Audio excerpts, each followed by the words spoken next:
cos theta plus tan theta সমান √17 এবং cos theta minus tan theta সমান √13 হলে sin theta এর মান নির্ণয় করো। কঠিন না?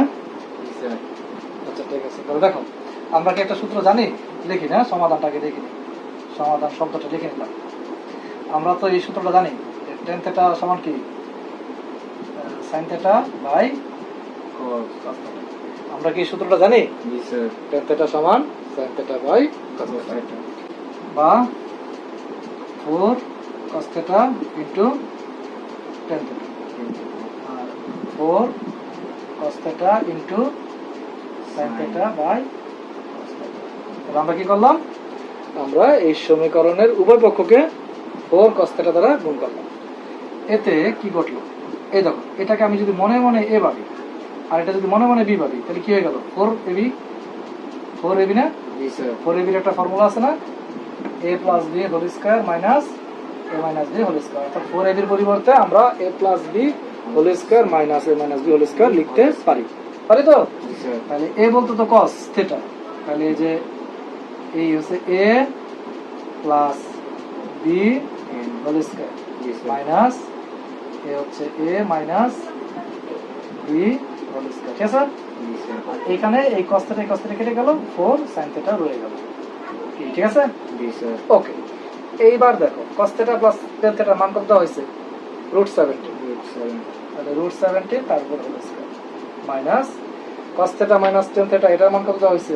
√13। জি স্যার। তাহলে এই হচ্ছে √13 তার whole square সমান হচ্ছে 4 sin theta। তাহলে এবার দেখো স্কয়ার এসে রুটকে নিয়ে চলে যাবে, 17 থেকে যাবে, স্কয়ার আসবে রুটকে নিয়ে চলে যাবে, 13 থেকে যাবে, 4 sin theta। তাহলে সমান বা 4 সমান 4 sin theta, ঠিক আছে? জি স্যার। আচ্ছা, এখন উভয় পক্ষকে 4 দিয়ে ভাগ করে দিলে কি পাবো? উভয় পক্ষকে 4 দিয়ে ভাগ করে দিলে আমরা কি পাবো, এখানেই লিখি 1 সমান sin theta। অতএব sin theta মান কত পাইলাম? 1। sin theta মান পাইলাম 1। আমরা sin theta মান পেয়ে গেলাম। জি স্যার। তাহলে আমরা কি করলাম, আবার একটু খেয়াল করি যে আমরা জানি tan theta সমান sin theta by cos theta। এরপর এই সমীকরণের উভয় পক্ষকে 4 cos theta দ্বারা গুণ করছি। এরপর cos theta কে a এবং tan theta কে b বিবেচনা করে 4ab ফর্মুলাটা অনুসরণ করে লিখে দিয়েছি, a plus b whole square minus a minus b whole square, ঠিক আছে?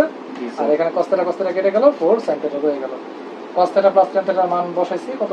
√17 আর তার উপরে স্কয়ারটা minus minus cos theta minus tan theta হচ্ছে √13 তার উপরে স্কয়ার, ঠিক আছে? জি স্যার। আর এখানে আর কোনো কিছু করলাম না, স্কয়ার এসে রুটকে নিয়ে চলে গেল, রেখে গেল কত? 17। স্কয়ার এসে রুটকে নিয়ে চলে গেল, রেখে গেল 13। আচ্ছা, 17 থেকে 13 গেল থাকে 4, ওর পক্ষকে 4 দিয়ে ভাগ করে দিলাম, sin theta মান পেয়ে গেলাম 1, ঠিক আছে? এইভাবে আমরা এই প্রশ্নের সমাধানটা করে দিতে পারি, ঠিক আছে? ওকে।